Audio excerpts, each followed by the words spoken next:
have to say, that I might speak rightly and speak clearly. And we pray for all of these sponsors and candidates that you would open their hearts and open their minds to what you have to reveal to them. And we lift all of this up to you as we pray. Glory be to the Father, to the Son, to the Holy Spirit. As it was in the beginning, is now, and ever shall be, world without end. Amen.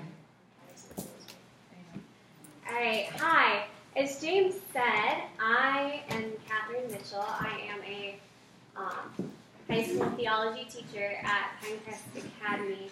I've been there for 3 years. Before that, I was at Ave Maria University getting my degree in theology. Before that, I had a stint at UGA, your dog, majoring in social work, but I switched to become a teacher. I'm also getting my master's currently at Franciscan through the online program for education, and I have a 9-month-old baby who is the cutest. So he's with me. So a little background just so you can understand when I start the discourse on natural law, where I'm coming from. I was baptized when I was a baby, but I was raised in a house without really any religion. We went to Mass sometimes near Christmas time, not on Christmas because it was too crowded. There's too many people. So that's like what I grew up knowing was not anything about my faith. When I was in 9th grade, I went to Catholic school because it was the closest school to my house. And they would stand and pray Hail Marys at the beginning of each class. I thought it was super weird, and I hated it. I did not like God or anything that they said for the first 2 years of high school. And then God opened my heart and my mind, and I fought really hard, but I decided to get confirmed, and I decided to live out my faith, which was really awesome.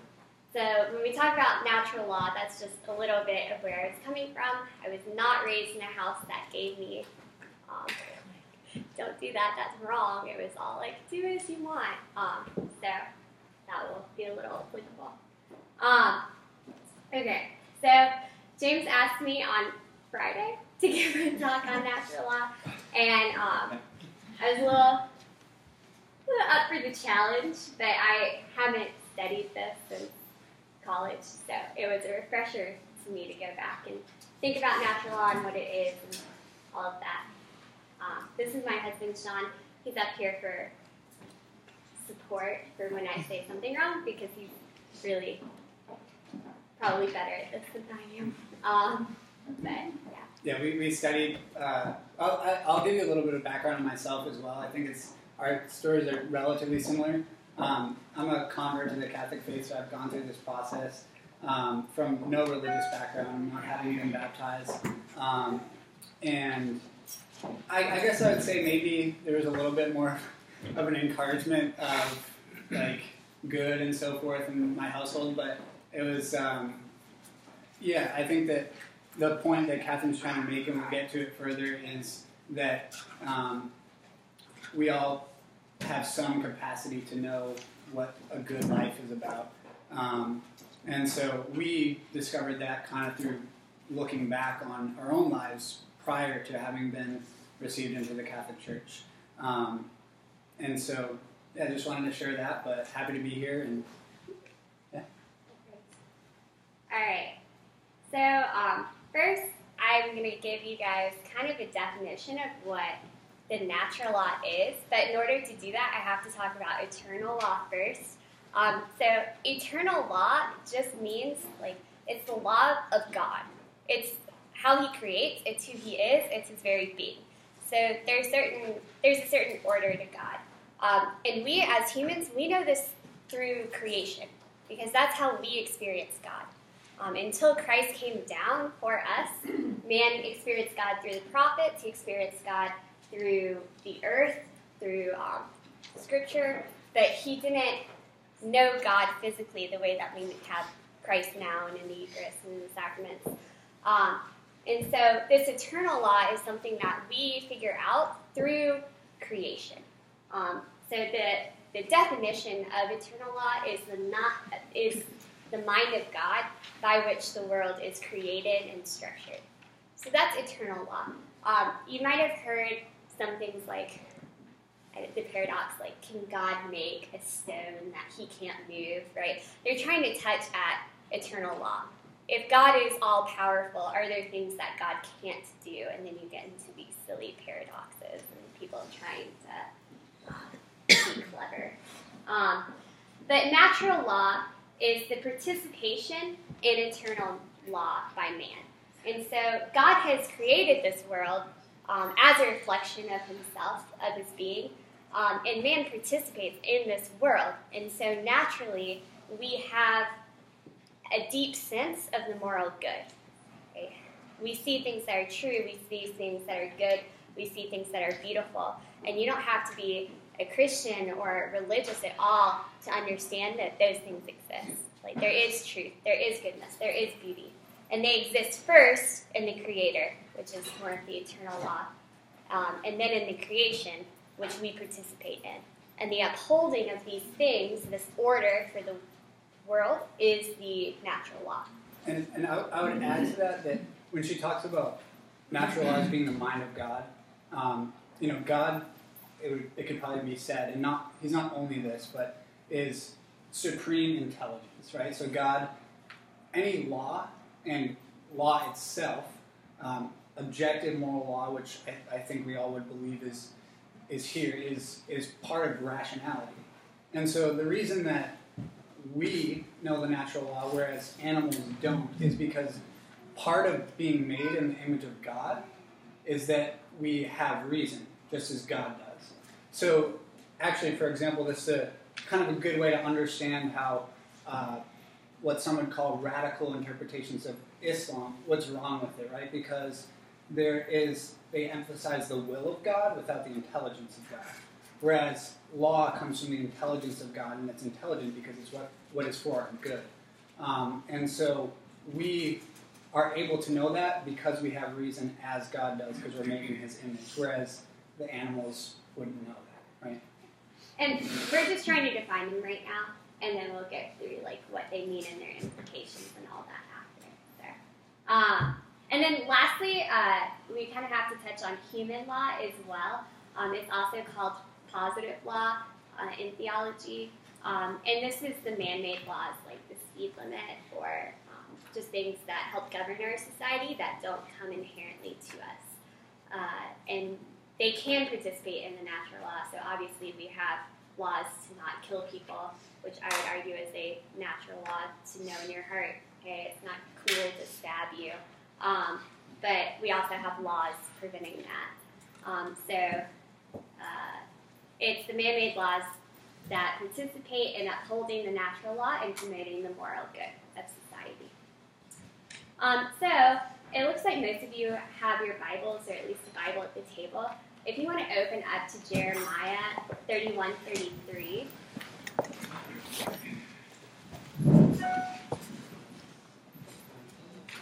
In my classroom, we have Bible competitions. So if you open yours first, you get a prize. I have nothing to give you. But Can we hold Jeremiah?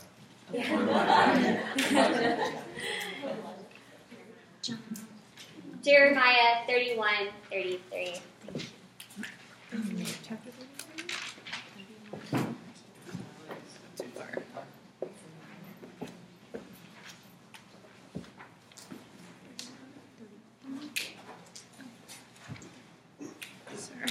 Okay, so Jeremiah is one of the prophets.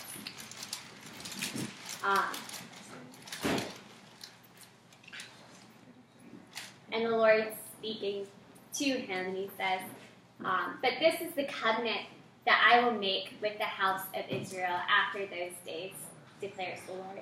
I will put my law within them. I will write it on their hearts, and I will be their God, and they shall be my people. So even in the Old Testament, we see this idea of there's some sort of law that's written on the hearts of man that God has given to us so that we can follow in his path. Do you have anything to say about that? Also, if there are any questions at any time, you can just raise a hand or shout out. My ninth graders do. So, yeah. And then next we have Romans 1:13, little New Testament. If you want to follow along, it's kind of a longer one. 1 through 13.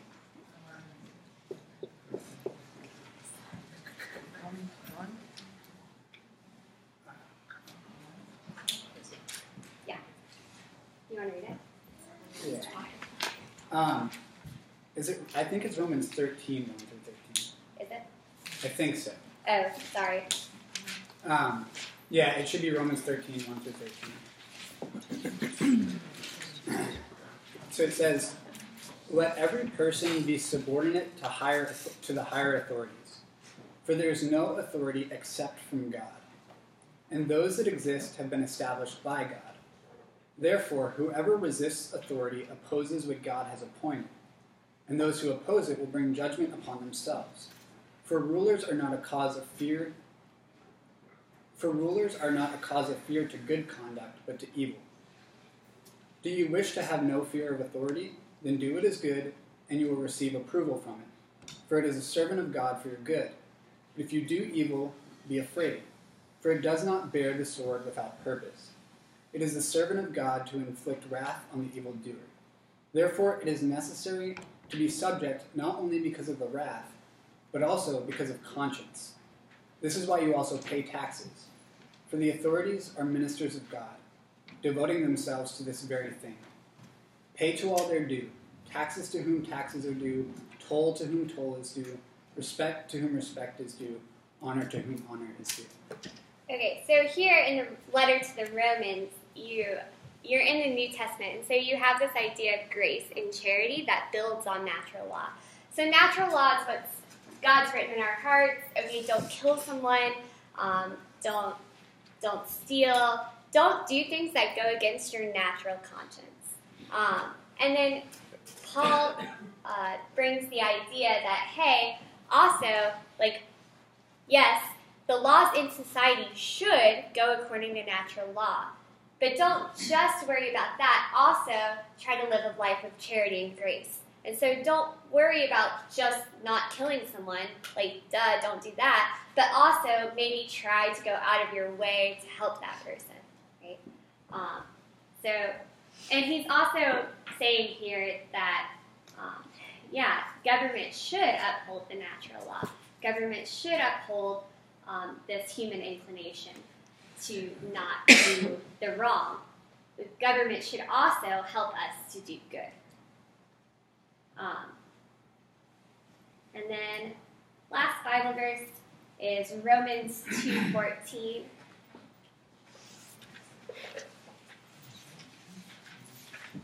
And this again is just kind of proof for the natural law that we have.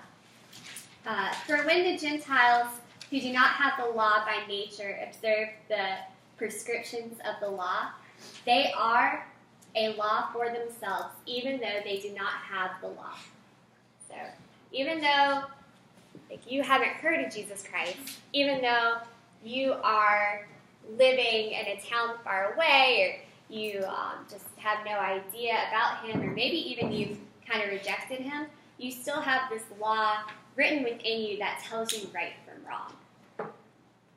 Alright, so now we're going to go in just kind of talking about the different laws and giving some examples of them. So back to the eternal law, which is God's own law. It's the principle by which he creates and sustains.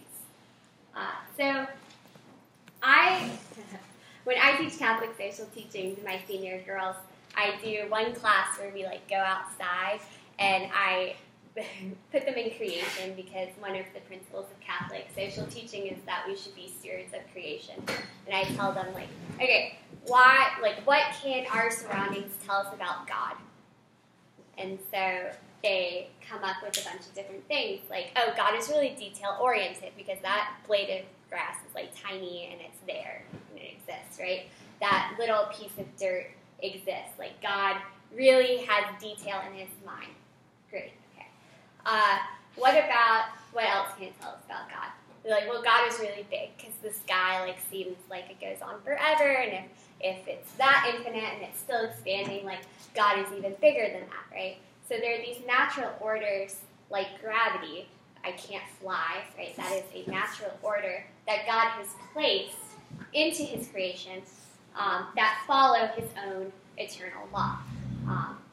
So from this ordering, we can figure out some of his attributes, which just mean his characteristics or his qualities about him.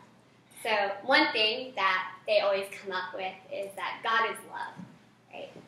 Just from looking, one of the girls is like, it's just kind of more hippie, like, she's like, like, when you're sitting outside and it's warm and, like, you just get this cool breeze, that's just like a hug from Jesus. Yeah, totally right on. Love of the Lord. So like that love, that compassion, that care that God has for us is, even if you choose to understand it, it's written into our creation, right? God loves us enough to create this beautiful world. I think if you guys hike in the North Georgia mountains or have been to the ocean or anything, you can see that like it points to a creator who loves us. It points to not just this God who, I'm going to create this beautiful masterpiece better than anything man could ever do, and then I'm going to step away and I'm not going to care, right? To me, that's not what I see. I see a loving creator who, like, every intricate detail he's sustaining. So that's part of who God is. And when we talk about eternal law, we're really talking about who God is and how he created. And then natural law particularly goes into how he created us, right? So God is truth, goodness, and beauty. Those are things I think we can assume from the eternal law, that things follow a certain pattern, right? Like there are objective realities that have to exist. A lot of our kids are slipping into the fallacy of relativism, which means that they don't believe in objective truth. And so one of my silly examples for it is if I came in one morning and was like, I'm just going to drink my desk, or like drink my podium. And like the kids would be like, oh, Miss Mitchell's gone crazy. Like she can't drink her desk. She can't drink this podium, right? Well, why not? If I want to drink it, I should be able to drink it. Like, yes, it might be solid to you, but it's liquid to me. It's like that's what this relativist culture would have us believe. Like, well, yes, like abortion might be wrong for you, but it's okay for me, right? That's what a lot of kids will tell you, or it's wrong for me, I would never do it, but like it's okay for you. And we've slipped into this relativistic, let's not step on any toes sort of mentality. And so to explain to them that there's some things that you just can't do because there is objective truth, I'm like, well, I'm going to try to drink this podium. And Ms. Mitchell is solid, you can't. And then one kid's always like, you could blend it. And I'm like, okay. Like, try drinking your blended desk. I hope you enjoy it. So you still have to add water. Like, I don't know, you're going to have splinters down your throat. Like, you're going to die. So in this objective, like the way that the world is, the fact that there is gravity, I cannot fly, and if I try to, it's not going to end up well. It points to the fact that God creates according to a certain truth. He creates according to a certain goodness. We have everything we need to sustain ourselves. Our desires are fulfilled. I'm hungry. Oh, look, like food exists. How cool that there's something that I can eat in this world that's going to satisfy me. I'm tired. Oh my gosh, there's sleep. Awesome. All of our basic human needs are fulfilled, and that points to God's goodness, right? And then beauty, I think it's a very obvious one. Like we were talking about the mountains and the rivers and everything, especially Georgia. I just am very partial to my state. I think it's beautiful. And like if this is the fingerprint of God, like how beautiful is the Creator, right? If this is just like an imprint of like barely what he is, like how awesome is heaven going to be? How like fun and I don't know, overwhelmingly beautiful is heaven going to be? And then there's order within God. I think the universe has a very particular order. We need rain, we need sun, we exist on this like very, what do they call it, like this shoestring theory because we exist so, you know what I'm trying to say. Our existence is so... It's so perfectly set in place that if we were just slightly different, if we were slightly closer to the sun, we wouldn't survive. If we were slightly further away, so everything is just ordered down to like the center, basically.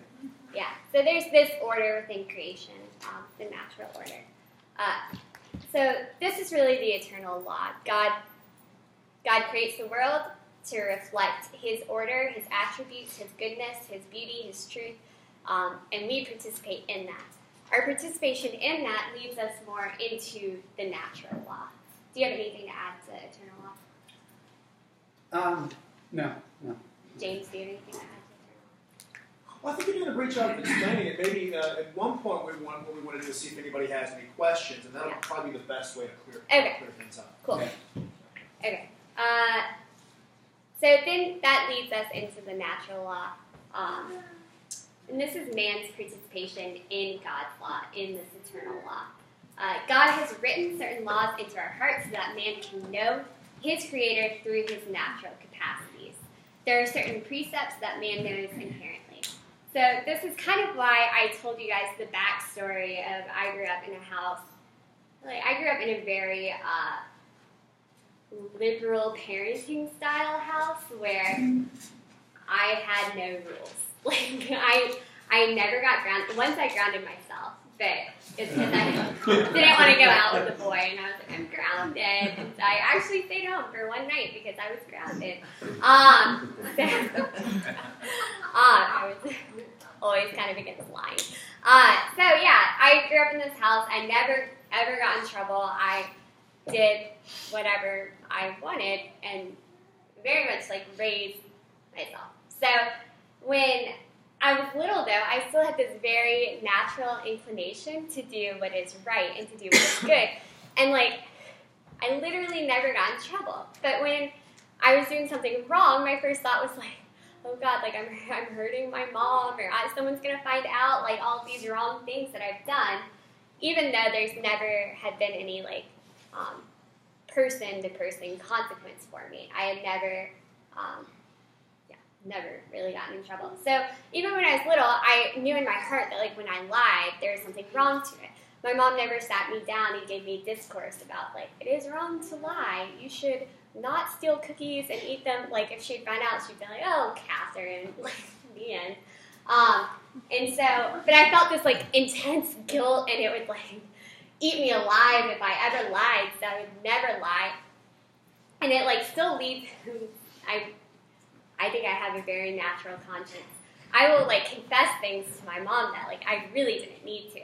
I would ditch school in high school, and I would go home and, like, totally with the idea that, like, I'm not going to tell anyone, totally got away with this. I wrote emails from my mom's computer, like, excusing me, then deleted them. And, like, I would immediately get home and be like, I didn't go to school today, Mom! And she'd be like, okay, whatever. And I was like, but there's this natural inclination for me not to lie, this natural inclination for me to participate in God's truth, which is His eternal law. And so I also, didn't want to hurt anyone or be a bully or be mean because I'm participating in this goodness that God has naturally that is meant for me to participate in. So I think it can be really corrupted in a person as well. So I was from a family where, I wasn't really punished or told what's right and what's wrong, but I also was in a family that upheld my natural goodness. You don't want to cheat? That's great, right? But there are other parents, believe it or not, there are other parents who will be like, well, cheaters win, and they will encourage that in their students and their children. Or they encourage drinking and alcohol. They encourage these negative qualities, whether like straight up or through the way that they treat their child. And so that's how their conscience gets corrupted, right? This conscience within man is what tells us, like, yes, this is right, yes, this is wrong, and it helps us to participate in the eternal law. And so, yeah, so conscience also like helps man live out the natural law. No one has ever probably had to tell their 5-year-old that it's wrong to kill someone. When 5-year-olds like see a dead bird on the road, it's the end of the world because it's dead and that's sad and they're not going to be back to life. And they naturally understand this. So natural law is really the basis of humanity. But we as Christians are called to go beyond that. We are given this grace by God through Christ to not just like toe the line, but to go above and beyond that natural inclination for the good. So it's not just not acting negatively, but it becomes now through Christ acting positively. Do these good things, serve the poor, clothe the naked, visit the imprisoned, right? It's really living out the beatitudes that Christ has given us is our call as Christians. And there are people who are not there are people who are not Christian who also have been living moral lives, but those moral lives have been kind of more prescribed to them, like through whatever philosophy they've ascribed to, right? So there are Jewish people who are out there serving and loving, but it's more of a taught mechanism. Yeah, I think like a good way to put it might be that, and then I think we can open up to questions before we move on to the next point. But is that natural law, you would probably say, is about justice, whereas the law of God is about love. And so that's kind of why we would say that an encounter with, because I would say that the law of love is only learned through an encounter with Christ, through experiencing Him personally, through knowing what it's like to have the preciousness, the delight of having been touched by God. And so that is why, while people can live good and moral lives, the Christian, you could say, has, quote, an advantage, not in that he himself or she herself is any better, but that they've been touched by God.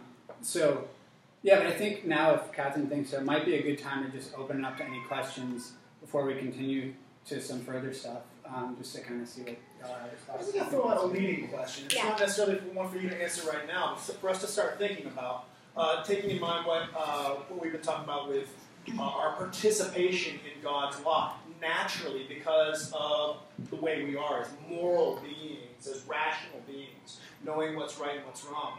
What's the relationship between that, I'll make it too hard a question, and the grace of God? In other words, that Jesus Christ also comes to give us His life of grace, to teach us the way to live, which goes beyond the natural law. So why do you need the natural law? Does that make sense? If Christ came and gave us grace, gave us salvation, right? Then isn't that sufficient? Or what's this natural law for? Do you understand the question? Yeah, absolutely. Just a guiding question. Now, I think what I'd like to do maybe just for a minute to get to kind of generate some questions. We have just a little bit of table talk, right, on this. Just kind of think about that. What's the relationship between this natural law, the way we're made, right, and then this grace we receive from God, right? I'll do a little bit better here. Grace builds on nature. Grace builds on nature. If you don't have the natural law, what's that grace going to stick to? I have a quick question before we start table talk. The natural law, are you saying that we're born with natural law within us? Yes. Irregardless I if you would- were born and baptized a Christian. If you were like born to, like, say, atheist parents, you would still have it. Yeah. Natural law. Yeah. Absolutely. It's that conscience Right. that's That's inherent. what I'm saying, right? We learned it from a philosophy professor. I might answer it like a little bit differently while I would agree with those statements. We're born with, obviously like a baby has no concept whatsoever of natural law, but we're born with the capacity to do that because we're born with the capacity to develop rationality. And I think a point that I wanted to make was, I would think that the question will come out, and maybe it won't, is, well, what about people who really are convinced that, say, abortion is okay, right? Or something that truly goes against natural law is okay. I would say that it could probably be said that some things aren't known, but that's because our nature becomes corrupted. And that's when we need to come back to our most fully natural state, which might be where grace comes in to actually bring us back there. Because, I think some people, and this actually comes from my own experience of before having converted, I really wouldn't have said with any certainty that some of the things that people say are wrong are. And so I guess that's a larger question. It is a larger question, and I do want to go on the questions coming from you, but just to lead a little bit further, right? Point being that if we're not moral agents, we're not living a moral life, we're not living according to the natural law, what can grace do for us? The grace of God. Let's talk about that and then get some questions coming out of this. Right?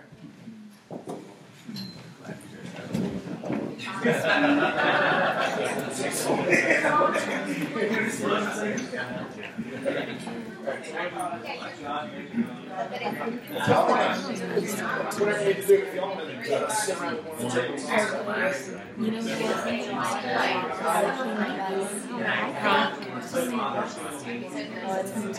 If natural law is more, I would say that's unconscious. We're talking about babies and their conscience. It's kind of hard, right? Parents usually, right? It's kind of hard to fathom that a child, like a 1-year-old, would know what death is. They would just know that it's not talking, it's not moving anymore. It's a word or something like that. But do they really know that? I struggle with that a little bit. Anyway, I'm off topic. That's what she was saying. Like she wasn't really raised to know to be told that it was wrong, but she knew that there was this internal guilt where she felt that something wasn't right.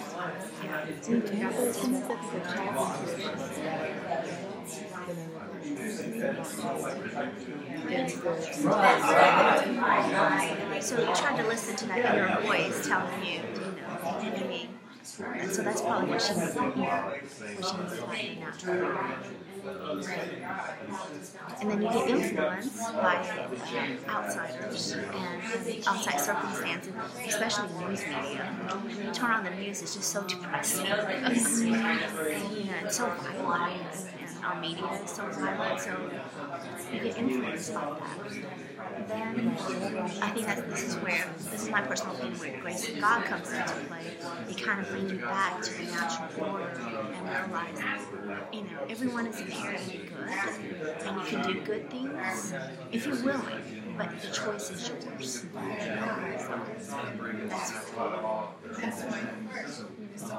Like free will. But I think, the natural order, when do we realize a conscience is talking? When does a child realize that there's a conscience? Maybe what age? That's what So that's what I was telling her. Last year, I taught kids who just had no sense of conscience, what was right or wrong. They think it's okay to just hit people whenever they want, and they don't get that. So that's why I was saying, what about those kinds of people who just have no conscience? I think because they don't have some place to fall in it as well. And I know that it's kind of confusing because she get bored with it and push it away because they never learned that love, they never learned, they may know, but they never, in their hearts they know, but they've never so they don't have any sort of reassurance on this. That situation. Especially for such young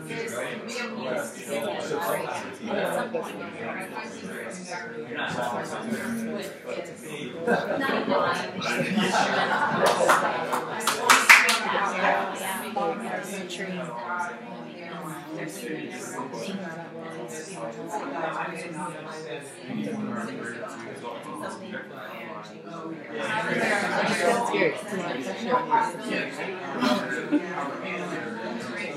I was struggling with that part about the actual when does that actually happen for a kid, you know?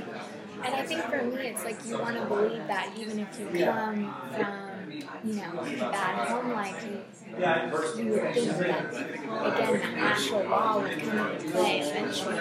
Kind of my issue is that I've seen a lot where that just does not happen. So it's almost like the reverse.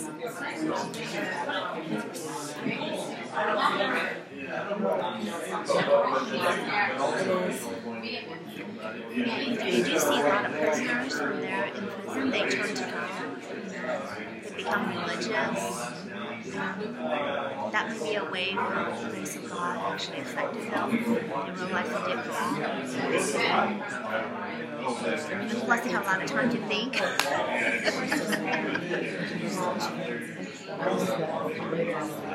Yeah.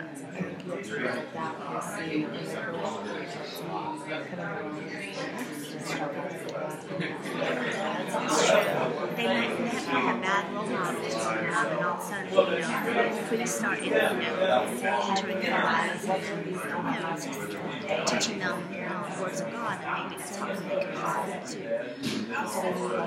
I think a lot of it has to do with the environment, who its parents are. It's kind of that's how she was shaped your personality and characters.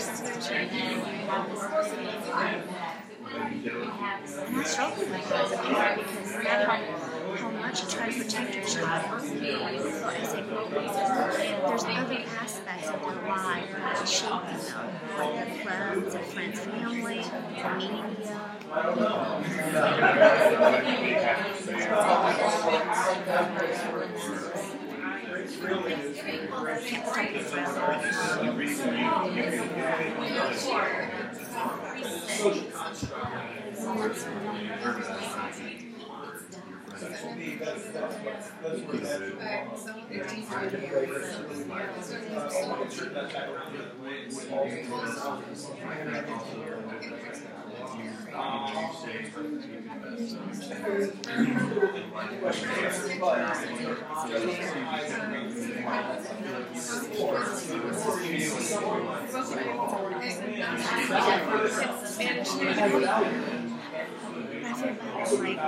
I want to go to school.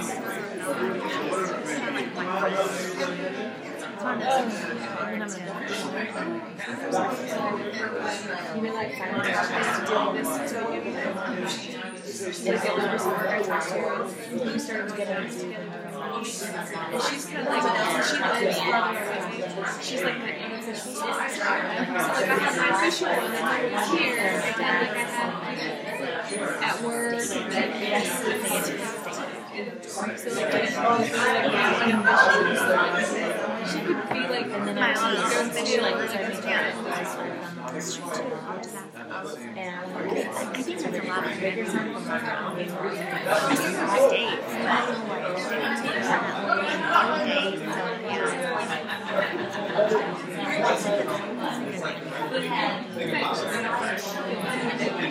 you know, it's one of those conversations. She agreed with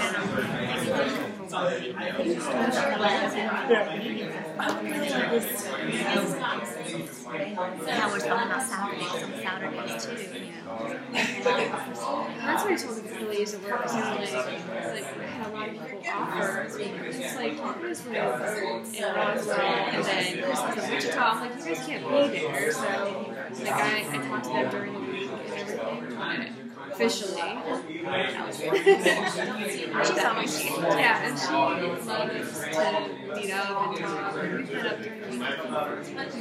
She always wants to meet on Wednesday nights. And I'm always like, oh my god, I'm so busy, I can't. Yeah. She knows everything. She's just not there to ask her anything, but she gives me up time. I really enjoyed the session last week with artwork and the expression. I thought that was very touching. Then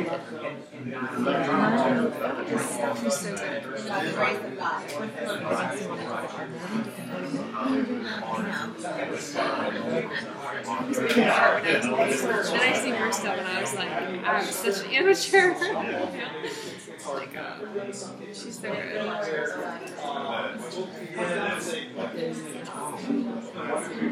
good. Still over here. He's so chunky. Well, my daughter was like that too. She looks like a baby chip. She was so heavy that I have problems with my wrist. So I go see the doctor, got tendonitis. She was so heavy. She was heavy too, but she was now she's also different. My nephew was like, he was pretty thin for a baby, but his face was really, he had the biggest cheeks. So he just looked like he was overweight, but then when you saw him, you're like, he was so cute. Everybody wants to see those cheeks. Big cheeks. And then when that person is like, that's why Chelsea says they can visit your house.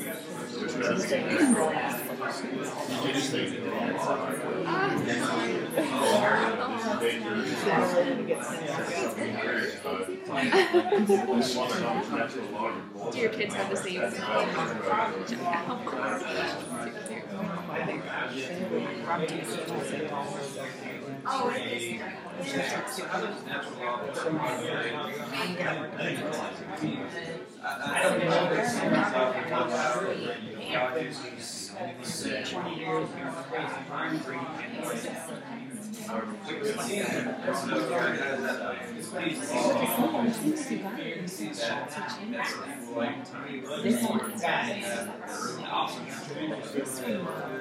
Is it because our text line is available but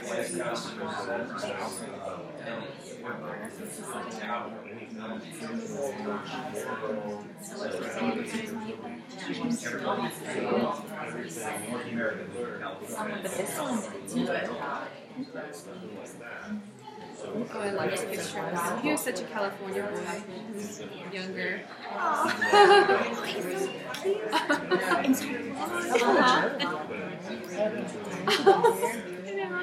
That's my nephew. Oh, so cute.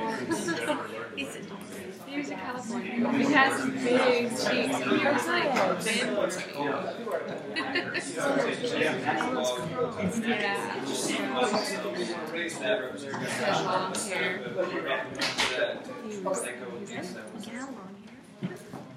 Alright. Is there any table that would like to contribute to, the answer to James's question, his original leading? Or any questions you have, anything came out of your Anything that reflection. came If you have out. a guiding question, it doesn't have to be answered. Just kind of, yeah. Alright, so I just asked a question and you give some better clarity to it. Okay, so you speak about natural law and how that's like a rule of thumb of how God gave us all the good sense and that's okay. So what do you call the opposite of that when someone doesn't do that and they do sinful things, but also God uses a sin to bring light to the subjects? Like, Okay. So what's that called? So that sin that we all inherit from Adam and Eve, we call concupiscence. So yes, we have this moral compass within us, like this is right, this is wrong, to a degree, right? Not everything is known by this, but there are just some things that naturally, again, no one has to teach you not to go hit someone in the face for fun. But there is that natural concupiscence, which is our tendency to sin. So I know right and I know wrong, and I'm going to lean towards wrong sometimes, is that that it looks appealing to us, right? God always can work through anything. And so sometimes we make the wrong decision, and because God's trying to bring us back, He intervenes. I think, James, what was your original question? Okay, so the question is that, so God has created us in a certain way, right?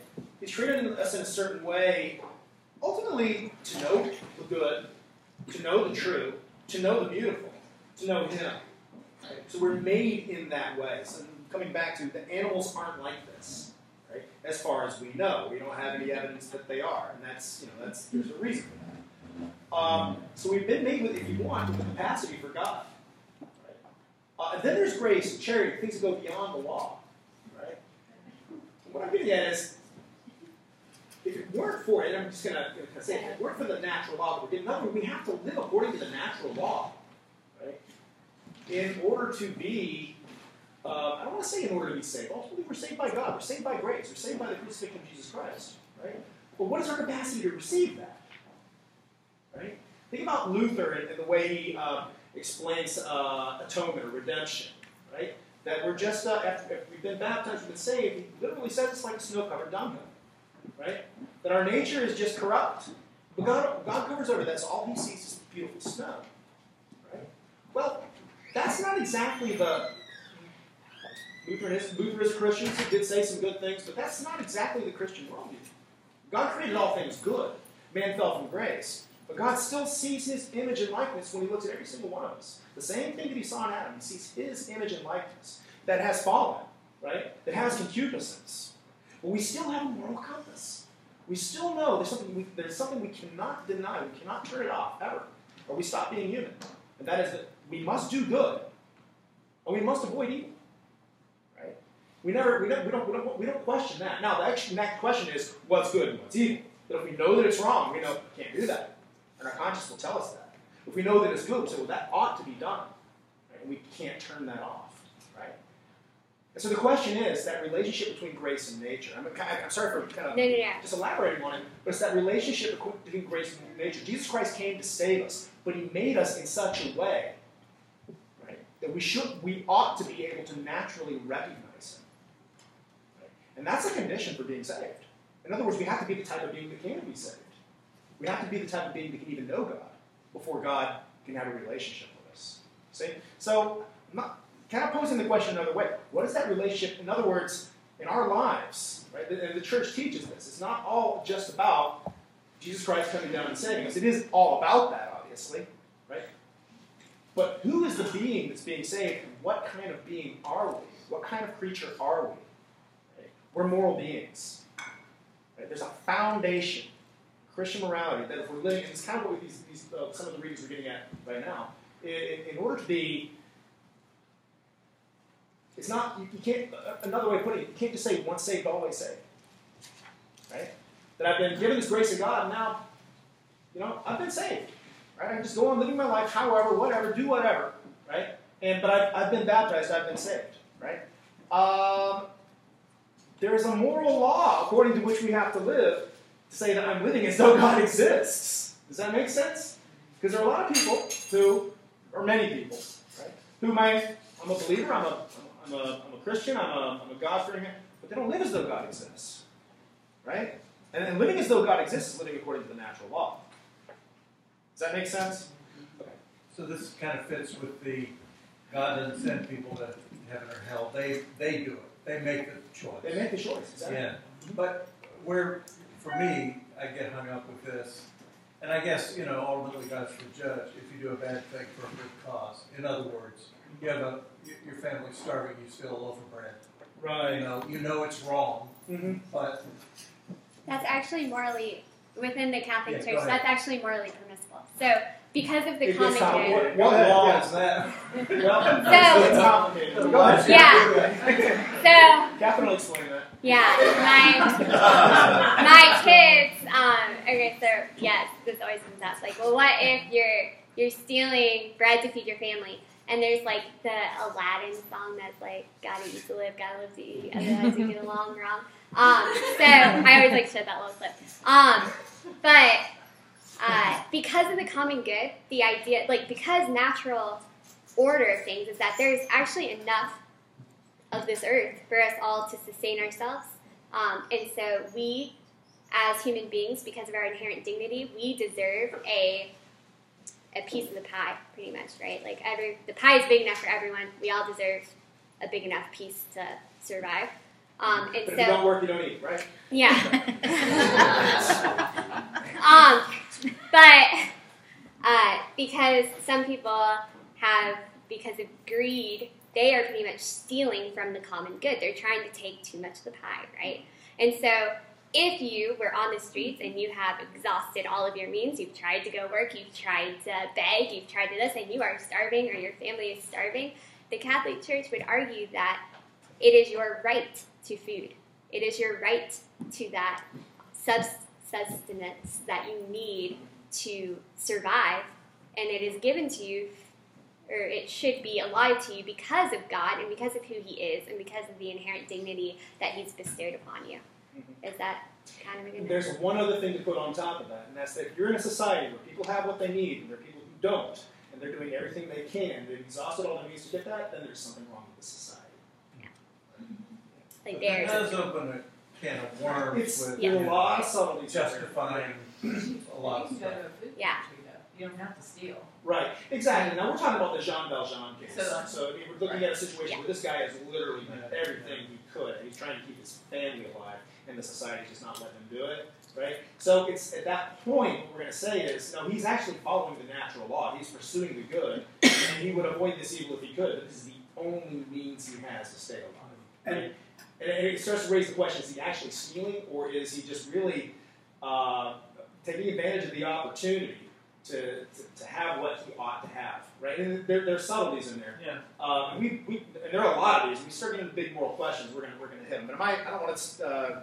Well, yeah, and I was just going to say, you can see how natural law and society, human law, interact in these cases. So human law has, through maybe corrupt government, made it possible for people to accumulate excess wealth. Like, if you ever go to Haiti, you see there are wealthy people living in the hills and the mountains, and they overlook this, like, extreme poverty.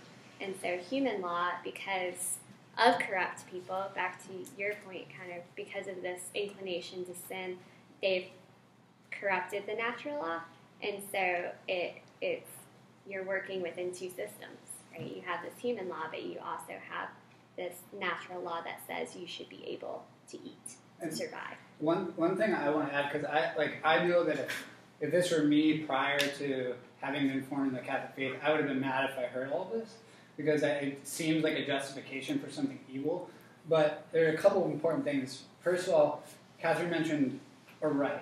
I don't think you could actually call something stealing. So stealing is when you take something that is absolutely not rightfully yours.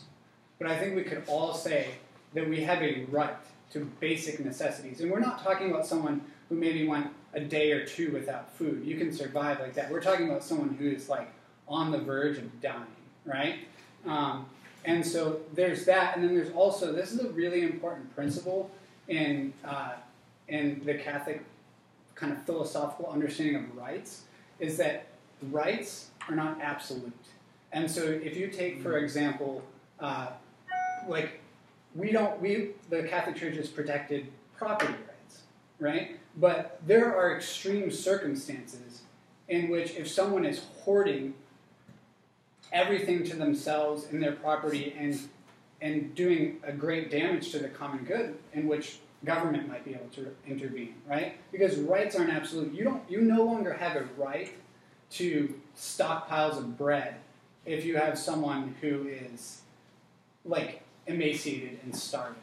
So I think that that's what it has to come down to, is very basic human rights. And also to bring the question back to, like, who are we talking about? We're not talking about someone who hasn't eaten in 2 days. We're talking about someone who's like seriously starving and on the verge of dying.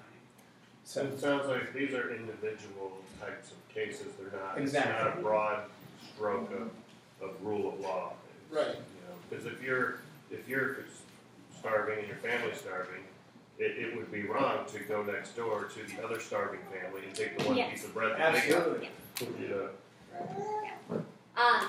And one thing also that James was saying when he was talking about being saved, right? This idea that the Christian life is almost like a moment of like, I am saved, and now what happens after that?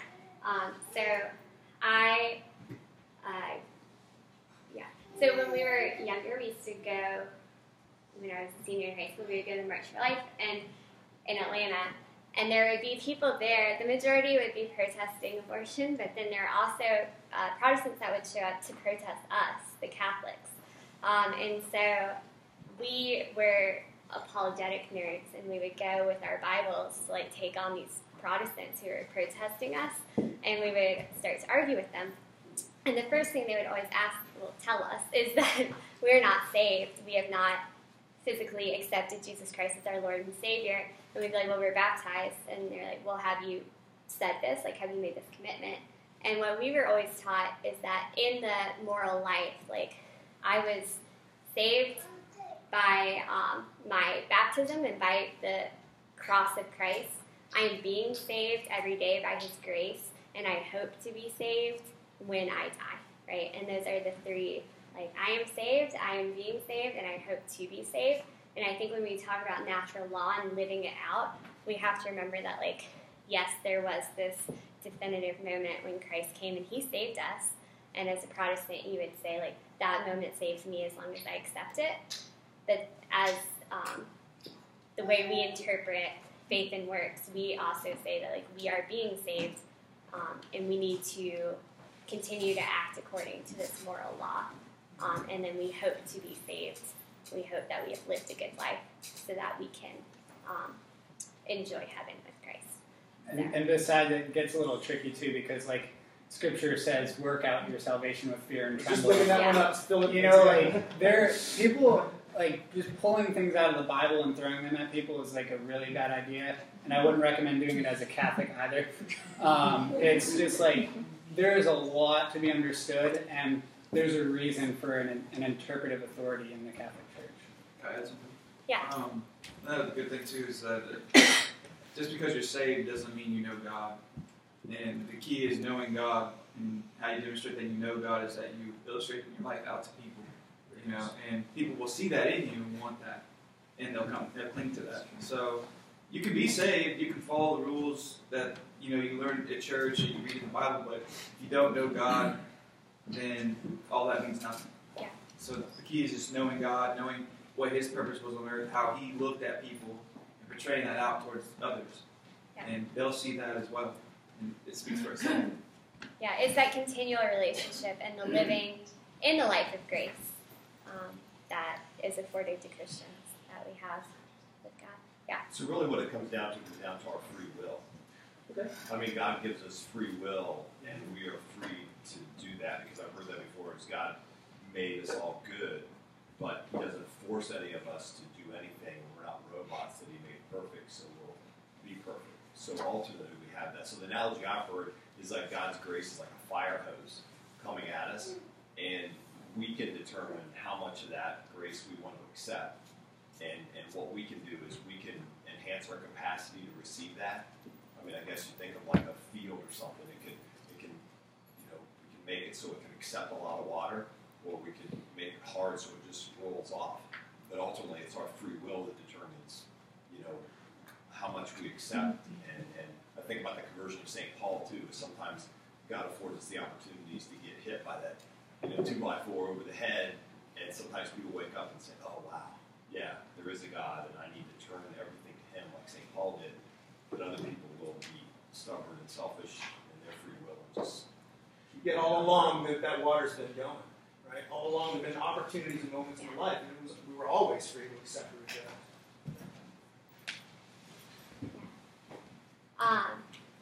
So I guess if that kind of sums up what we did for table talk, just to move on to the last point of how human law relates to all of this, kind of like your point, like how does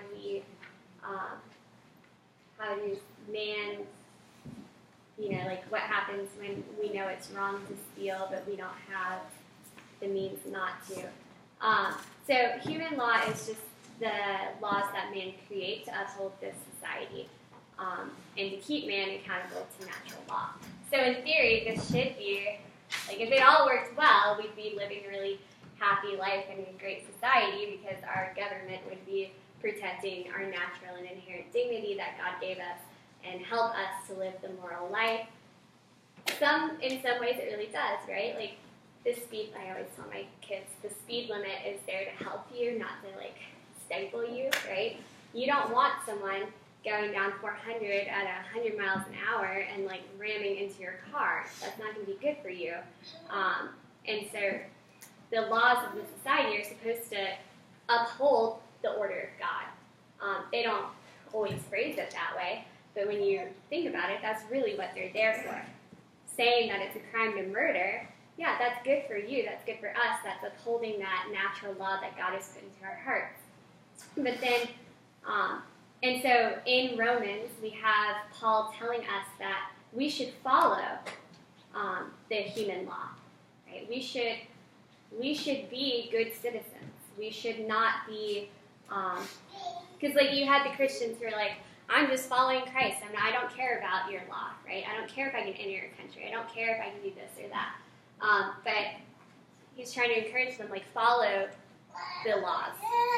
But then there has to be the caveat of follow the laws that are just. Follow the laws that are in accord with the natural law. And so in the United States, we've had laws that aren't in accord with the natural law, right?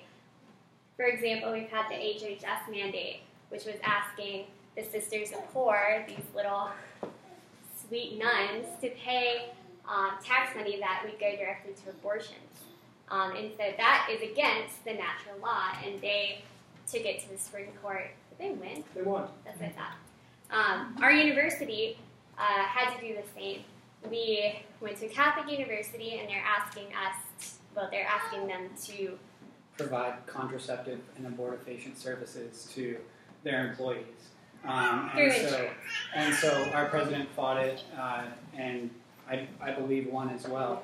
But so if I can just step in for a second. So yeah, the Catholic Church has upheld for a long time that an unjust law is no law at all. And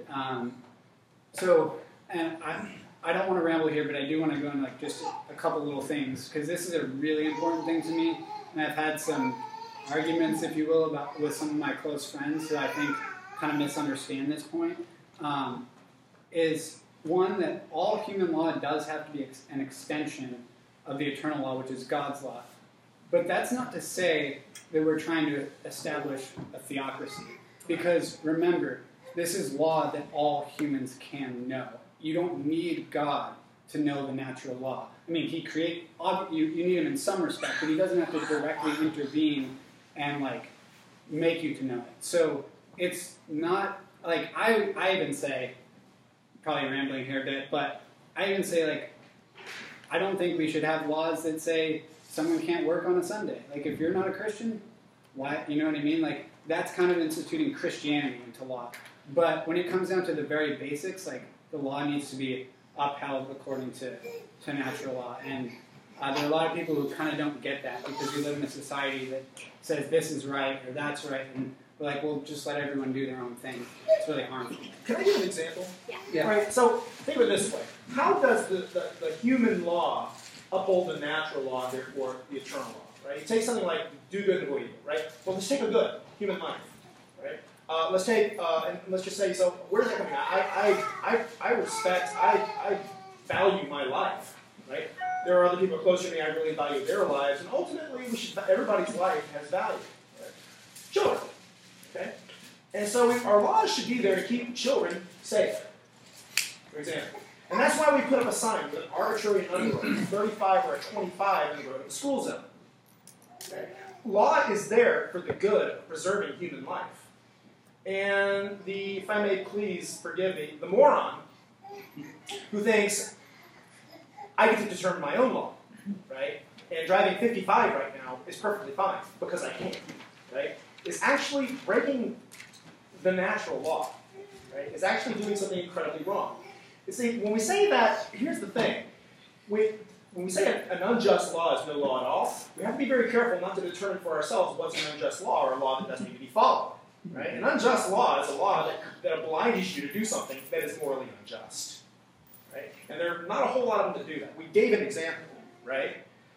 But when I don't think this law is silly, you're obliged to follow, because the authority of the community, the legitimately in this country elected or appointed authority, right, is the one who determines what these laws are, and they are for our good, right? And so, and that's a way in which, when we're following the civil law, we're actually following the law of God, because there's one of the things about natural law is you got to follow the law. We have to obey authority, right? For the sake of the good of the community. Right? I kind of went on there for a while. Yeah, to add to that, when I teach this in my social doctrine class, we talk about justice and laws and all just authority and unjust laws. So I try to tell them exactly what James just said. Like, it's actually pretty rare that you find an unjust law, something that is inhibiting you from living out your natural dignity according to the natural law. And so one way that I tell them to test this is is it something that you would be willing to break for the sake of persecution in some way? And so, all of my kids think the drinking age should be lower, right? They're like, it's unjust because you can fight in war and you can do all these things. I'm like, you really think that's an unjust law? That's hurting your dignity? And like, yes. I'm like, okay. Well, they're all 16 years old. Yes. They're like, okay, great. So are you willing to go to the sheriff's office with a 6-pack of beer and to drink right in front of the sheriff with your nice little permit that you have and I'm 15, put a sign on that says your age and say that you're breaking the law because it's unjust, and then be arrested and go to court and fight that battle in the Supreme Court? No, but I want to drink in my house. Okay, well, then it's not an unjust law. That's not something that you're willing to go out and defend for the sake of persecution. That's I don't know, that's a good way to start thinking through it is okay, well, if someone told me that China's one-child policy, that's an unjust law. I'm not going to kill my child, right? And I would go to the authorities and protest this law and stand there pregnant, if it would help in some way, because it is an unjust law. The drinking age is not an unjust law. It's trying to protect your dignity and your inherent good, and so you're not willing to do that. So that's always how I start thinking about human law and unjust law. Is it something that you're willing to suffer the consequences of when you openly break the law? Yeah, to throw in another component of our conscience and how it started from the beginning with Adam and Eve.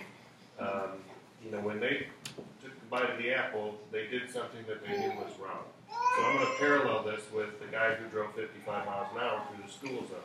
He did something he knew was wrong, and now the lights are shining behind him. Adam and Eve were like, uh-oh, and God's like, where are you? And we hid from you because we were out of fear. And I think fear is one of the big proponents to why we have people who decide to make their own laws.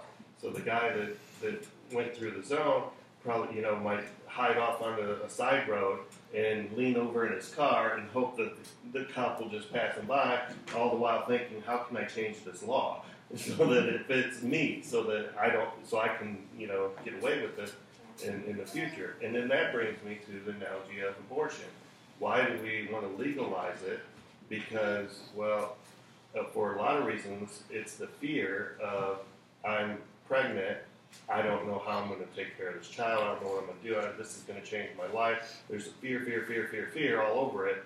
So, as a society, people start trying to find a way to get around this natural law, and how can we do this and get away with it? So they want to change the natural law the same way people want to hide from the rules, the police or God, but ultimately it comes down to hiding from God, fear. And that's a great paradigm. Yeah.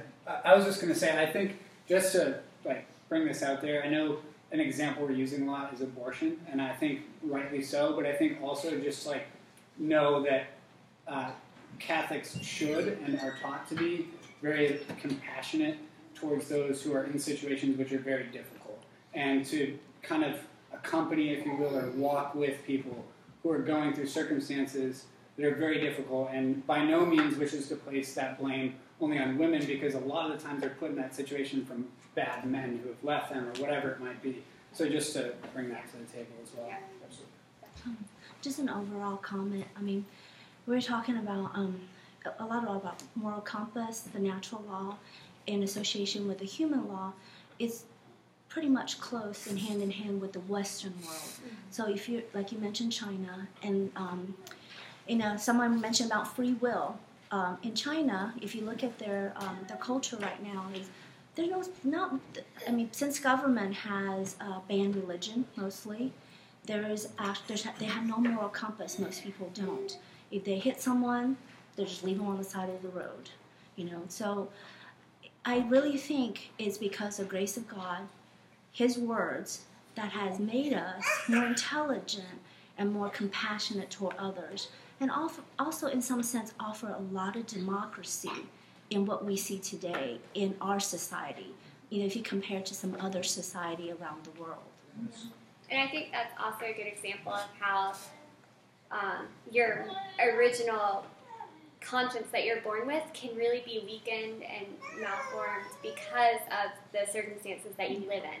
And so if you are, even in the United States, if you are a child born into a family who has no religion and maybe has bad things going on, you never see anyone do any good, that's the unusual thing, then your conscience isn't going to be as well formed as someone who's brought up in a household that experiences love and goodness and morality. And so the weakening of your conscience can be something that is not your fault. It can also be something that is your fault, right? But I just want to kind of add to that. Yeah. It doesn't take away your natural longing for love and beauty and goodness and truth. Yes. Yeah. I think you always have that longing, but you're able to almost like a flame, right? Like you're able to suppress it and stifle it and do things where you're like, it's not there. But it always is still burning, and God's grace and intervention like has the power to reignite it like that, and rebuild the flame. The great news is that if you're Catholic, you're in the best place for any sin, whether, if you've had an abortion, you want to be Catholic because confession, as Robin over here mentioned at the beginning earlier, is the place where, you actually can tangibly feel the forgiveness of God over anything that you've done, any sin, no matter how big it is. And that's the beauty of the Catholic Church, is it's tangible forgiveness through the priest that God forgives you. It's not just, I hope He forgives me. It's there, it's concrete, you confess it, it's done, you don't have to worry about it, now let's move on. Same thing with adult baptism. Yeah, when you're adult baptized, all those sins are wiped away at once, and you have a new slate to begin. I'll give about a 5-minute warning, maybe a little bit less. My family has encouraged me that once you make your confession with the Lord and you accept Him and you accept the faith, that you will suddenly become aware of your grace and your protection from the Lord.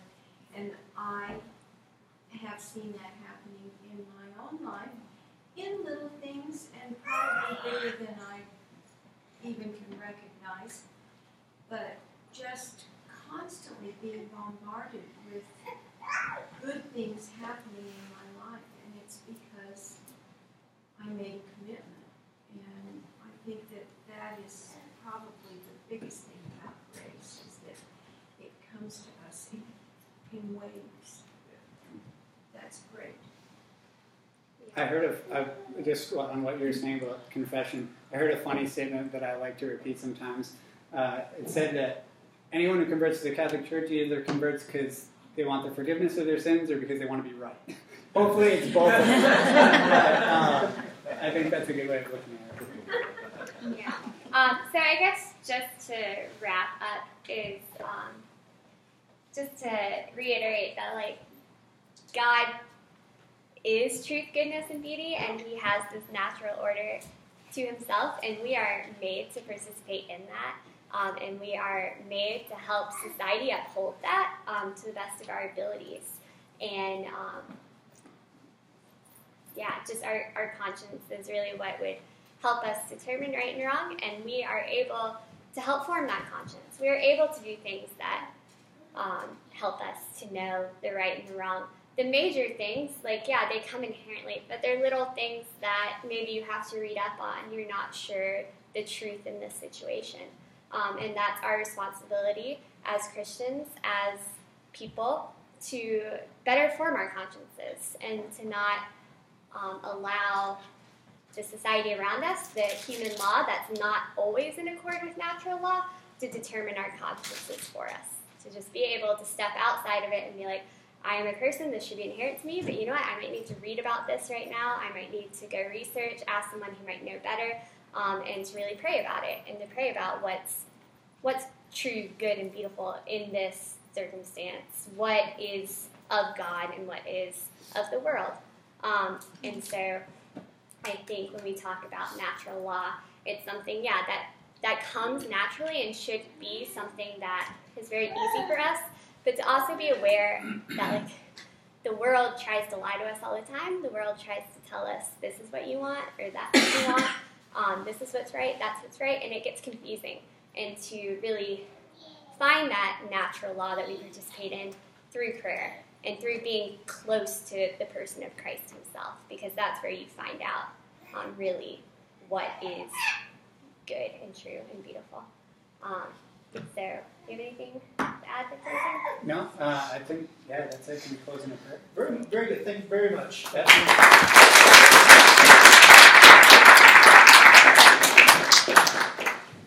In the name of the Father, the Son, and the Holy Spirit.